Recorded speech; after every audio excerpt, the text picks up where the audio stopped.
Class 9th खत्म करके class 10th में आ चुके हो। So congratulation my dear students, you are now in class 10th। तो ये एक ऐसा क्लास है, यहां से ही बच्चों को बोलना शुरू कर देते हैं कि बोर्ड एग्जाम आने वाला है और यहां से ही तुम्हारा फ्यूचर डिसाइड होने वाला है।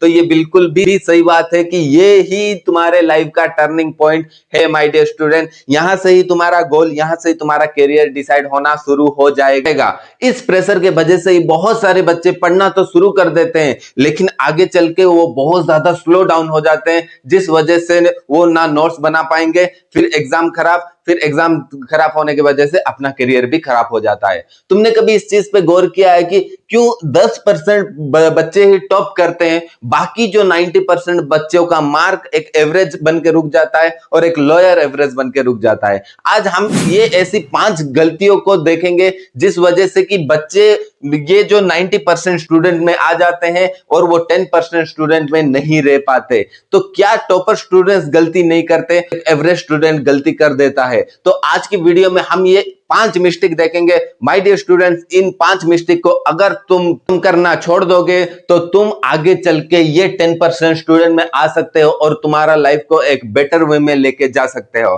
तो बीइंग ए टॉपर, तो तुम्हें क्या करना पड़ेगा कि पहले तुम्हें अपना माइंडसेट बना लेना है कि you are the next topper. ठीक है, you are the next topper. क्यों मैं बोल रहा हूं ये कि 10th क्लास कोई साइकोलॉजिकल गेम नहीं है कि कोई बहुत बड़ा टैलेंटेड बच्चा ही जाके 90% स्कोर करेगा। मैं आज से नहीं, मैं बहुत साल हो गया, मैं ऑफलाइन बहुत साल हो गया पढ़ा रहा हूं और ये लाइन में मैं बहुत सारे बच्चों को देखा हूं कि एक एवरेज स्टूडेंट भी आगे चल के बहुत कमाल कर देता है। तो ये सारी चीजों के बारे में हम जानेंगे कि कैसे एक बच्चा आगे चल के इतना बेटर परफॉर्म कर सकता है, कैसे एक जीरो में रहने वाला बच्चा भी आगे चल के हीरो बन सकता है। ये गेम 10th क्लास का गेम टैलेंट का नहीं है my dear student. 10th class का गेम कंसिस्टेंसी का रहता है। एक बच्चा अगर कंसिस्टेंट रह जाएगा तो वो आगे चल के टॉप कर जाएगा। बस एक सिंपल फंडा है ये। तो हम आज मैं तुम्हें 2 फ्रेंड का स्टोरी बोल रहा हूं। वो फ्रेंड का स्टोरी के बाद से तुम्हें पता चल जाएगा कि एक फ्रेंड कैसे टॉप कर गया और दूसरा फ्रेंड कैसे एक एवरेज बन के रुक गया। तो यहां पर 2 फ्रेंड है, एक का नाम है श्याम और एक का नाम है राम। तो ये दोनों भी शुरू करे सेम टाइम में पढ़ने का। देखो बच्चों, सबके पास 1 साल का वक्त रहता है। कोई भी 9th क्लास से पढ़ना नहीं शुरू कर देता। बहुत कम बच्चे रहते हैं जो कि ये माइंडसेट रहता है, लेकिन वो फिर भी कंसिस्टेंट नहीं रह पाते क्योंकि 9th का कोर्स भी बहुत ज्यादा रहता है। तो तुम्हारे पास एक बहुत बड़ा अपॉर्चुनिटी है कि अपने आप को प्रूव करने का। तो ये सबका वक्त सेम शुरू हुआ है, आज का डेट से लेके नेक्स्ट ये साल का ये डेट तक। तो ये वक्त सबके लिए बराबर रहता है। 1 साल का वक्त सबके पास रहता है, लेकिन अगर एक दोस्त ओवर कॉन्फिडेंट हो जाता है और एक दोस्त उसका कॉन्फिडेंट रह के वो कंसिस्टेंटली चीजों को धीरे धीरे आगे बढ़ा के फिर जाके वो टॉप कर जाता है। तो यहां पर ये 2 फ्रेंड है, एक का नाम है श्याम, दूसरे का नाम है राम। तो ये क्या किया श्याम का जो 5 मेजर गलती थी जिसके वजह से वो टॉपर नहीं बन पाया, वो गलतियों में सबसे बड़ा गलती है कि बड़ा टारगेट रखना। बहुत बड़ा बड़ा टारगेट की 10th आ गया है, 10th आने के बाद मैं ये कर दूंगा, मैं वो कर दूंगा। ये जो ओवर कॉन्फिडेंस रहता है यही चल के उनको नुकसान करता है। तो जितना बड़ा टारगेट रखोगे उतना ही ज्यादा तुम्हें नुकसान देखने को मिलेगा। तुम्हें लगेगा कि चीजें बहुत ज्यादा है कि मैं कैसे कंप्लीट करूं, ये माइंडसेट आ जाएगा। अगर तुम स्मॉल स्टेप्स करके करोगे, जैसा राम ने फॉलो किया, जैसे हमारे टॉपर स्टूडेंट ने फॉलो किया, जिस वजह से वो टॉप बना। देखो 2 फ्रेंड है, ये लूजर बन गया और ये टॉपर बन गया। तो रीजन वही है कि छोटे छोटे टारगेट लेना शुरू करो। अभी तुम क्लास 10th में हो, सबसे पहला काम है तुम्हारा कि पहले जाके तुम अपने सीनियर से नोट्स कलेक्ट कर लो। जितना भी बुक, जितना भी टेस्ट पेपर्स, सब चीज कलेक्ट करके एक जगह में रख लो। अपना सैंपल पेपर एक जगह में रख लो। सारी चीजें जाओ अपने सीनियर 2-4 सीनियर से तुम कांटेक्ट करो। कांटेक्ट करके उन्हें बातचीत करके, मैं ये ऑफलाइन स्टूडेंट सबको भी बोल रहा हूं और मेरे ऑनलाइन स्टूडेंट सबको भी बोल रहा हूं, जाके तुम अपने सीनियर से कंसल्ट करके सारा बुक उनका कलेक्ट कर लिए रहो। सारा जितना भी टेस्ट पेपर है, जितना भी सैंपल पेपर है और जितना भी प्रीवियस ईयर क्वेश्चन पेपर है, वो सब तुम कलेक्ट कर लो। उसके बाद तुम पढ़ना शुरू करो धीरे धीरे, एक एक छोटा छोटा स्टेप लेके। ठीक है, देखो पहला गलती क्या था श्याम का कि वो बहुत बड़ा टारगेट लिया। दूसरा गलती ओवर कॉन्फिडेंट, यही आगे चल के नुकसान करता है कि वो क्या बोला कि मैं 6 महीने में तो पूरा सब्जेक्ट कंप्लीट कर दूंगा, मेरा पूरा बुक कंप्लीट हो जाएगा, मुझे और कुछ देखना नहीं पड़ेगा, फिर आराम से मैं खेलूंगा कूदूंगा फिर जाके। ऐसे नहीं होता। ऐसे पढ़े ही नहीं होता। ठीक है, तुम्हें छोटा छोटा स्टेप लेना पड़ेगा, डेली कुछ कुछ कुछ कुछ पढ़ना पड़ेगा, तब जाके वो कंसिस्टेंट रहेगा और वही बच्चा टॉप करेगा। ठीक है, तो इसमें क्या बोला कि 6 महीने में सब रट के खत्म कर दूंगा, सब रट्टा मार के सब चीज में खत्म कर दूंगा। यहां वो फंस गया हमारा श्याम। लेकिन राम का स्ट्रेटेजी क्या था? वो अपने ऊपर कॉन्फिडेंट था कि मैं डेली कुछ कुछ वक्त इस चीजों में दूंगा, कॉन्सेप्ट को समझूंगा, कॉन्सेप्ट को समझ के पढ़ूंगा। ठीक है, तुम ये वीडियो में, तुम ये चैनल में रुकना माय डियर स्टूडेंट्स, मैं गारंटी के साथ बोल सकता हूं कि तुम्हें और कोई भी सोर्स पकड़ने की जरूरत नहीं पड़ेगी। मैं कंप्लीट तुम्हें डिस्कशन कर दूंगा ये एंटायर सिलेबस क्या रहता है। देखो, एनसीईआरटी बहुत लेंदी दे दिया है सारी चीजों को, बहुत थ्योरेटिकली दे दिया है, ये है वो है, इतना थ्योरी दिया है कि बच्चे लोग बहुत कंफ्यूजन हो जाते हैं कि पढ़े कैसे, ये क्या बोला है, स्टार्टिंग का स्टोरी को एंडिंग में लगा दिया। ये बुक में, अक्सर बुक में ऐसे ही दिया जाता है, पता नहीं इसका वजह क्या है, लेकिन ऐसे ही दिया जाता है।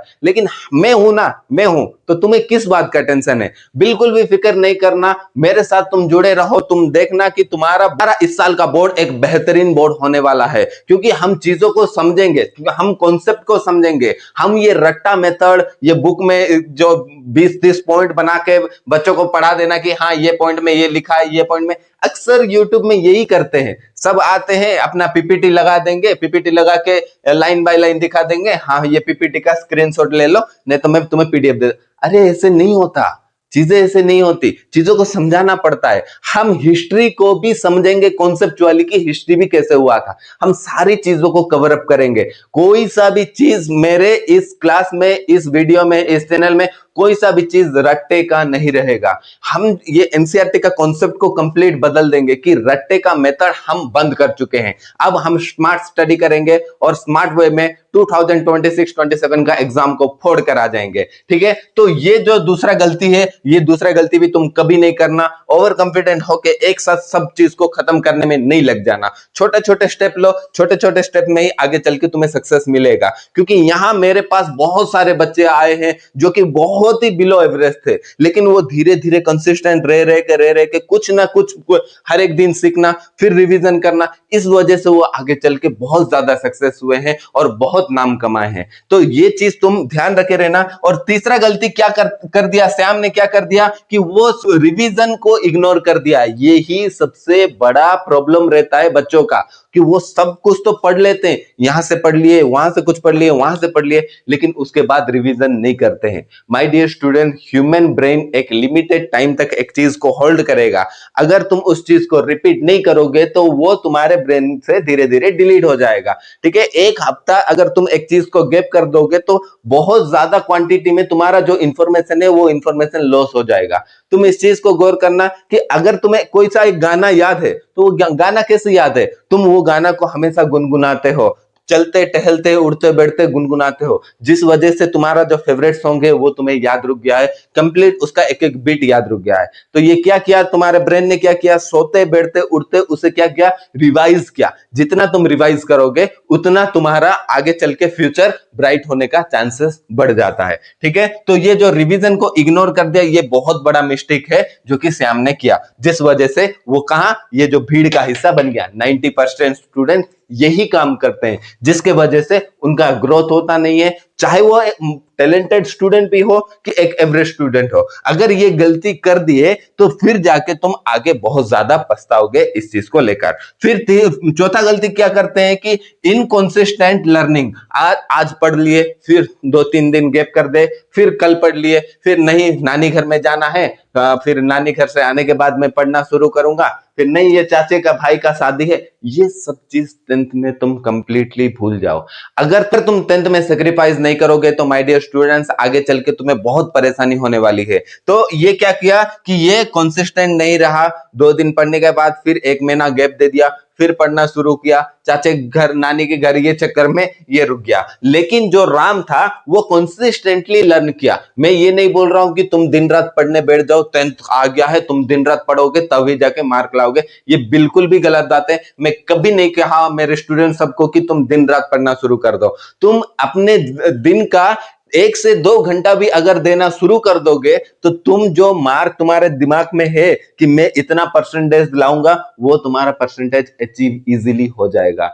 Only 1 to 2 hour of study तुम्हारे बोर्ड का रिजल्ट को एक अलग ही रूप दे देगा। ठीक है, तो ये जो वीकली जो कंसिस्टेंट रहता है वही बच्चा आगे चल के टॉप कर जाता है। ये बहुत इंपॉर्टेंट है, कंसिस्टेंसी बहुत इंपॉर्टेंट है, चाहे कोई सा भी चीज में। अगर तुम कंसिस्टेंट नहीं रहोगे, अगर इतना छोड़ दो ना, तुम्हारे माँ बाप देखो, अगर तुम्हारे माँ बाप डेली काम करने नहीं जाएंगे, डेली कमाएंगे नहीं, तो तुम खाओगे क्या? तो वही चीज है, सब अपना काम कर रहे हैं, मम्मी अपना काम कर रहे हैं, वो किचन को संभाल रहे हैं, तब जाके तुम आके खा रहे हो, पापा अपना काम कर रहे हैं, वैसे ही तो तुम्हारा ये काम है, तो तुम वो काम को करना पड़ेगा ही। अगर तुम वो काम को नहीं करोगे तो तुम्हारा लाइफ फिर आगे चल के बहुत प्रॉब्लम हो जाएगा। तो ये कंसिस्टेंसी बहुत ज्यादा जरूरी है, तो जो कि राम ने फॉलो किया। ठीक है, फिर जो लास्ट गलती जो श्याम ने फॉलो किया वो है कि नो पर्सनल नोट्स। उसका कोई भी पर्सनल नोट्स नहीं है। कोई भी टॉपर को तुम बात कर लो, तुम्हारे सामने जितने भी टॉपर जो भी प्रेजेंट है उससे तुम पूछ लो कि वो बोलेगा कि हाँ भाई मेरे पास मेरा एक पर्सनल नोट था। ठीक है, वो अपना पर्सनल नोट रखे रहेगा, जो कि श्याम ने किया, उसके पास अपना पर्सनल नोट्स था। मैं अभी वीडियो बना रहा हूं, तुम्हें समझा दे रहा हूं एक चीजें ऐसे, मैं तुम्हें हार्ट का बोल दिया कि हार्ट का डायग्राम ये रहता है, ब्रेन में ऐसे ऐसे पार्ट रहते हैं, ये तुम्हें तब जाके नोट डाउन करना पड़ेगा। इतना एफर्ट्स तुम्हें देना पड़ेगा अपने लिए। अगर तुम इतना एफर्ट्स नहीं दोगे तो फिर चल के जो अचीव करना चाहते हो वो अचीव नहीं हो पाएगा, तुम वही भीड़ का हिस्सा बन के रुक जाओगे।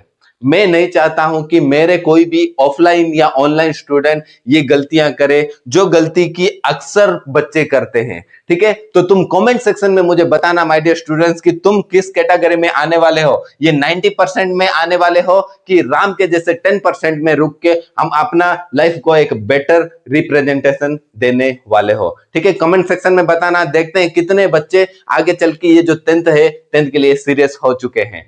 तो नेक्स्ट वीडियो में मैं तुम्हें बताऊंगा कि एक्चुअली 10th क्लास को पढ़ा कैसे जाता है, कि किन किन चीजों को फॉलो करना चाहिए, किस चीजों को हमें छोड़ना चाहिए, ये सारी चीजों के बारे में हम नेक्स्ट वीडियो में डिस्कशन करेंगे। तो take care of yourself my dear students and welcome to the new lease of your life. ठीक है, मिलते हैं नेक्स्ट वीडियो में, तब तक के लिए बाय बाय।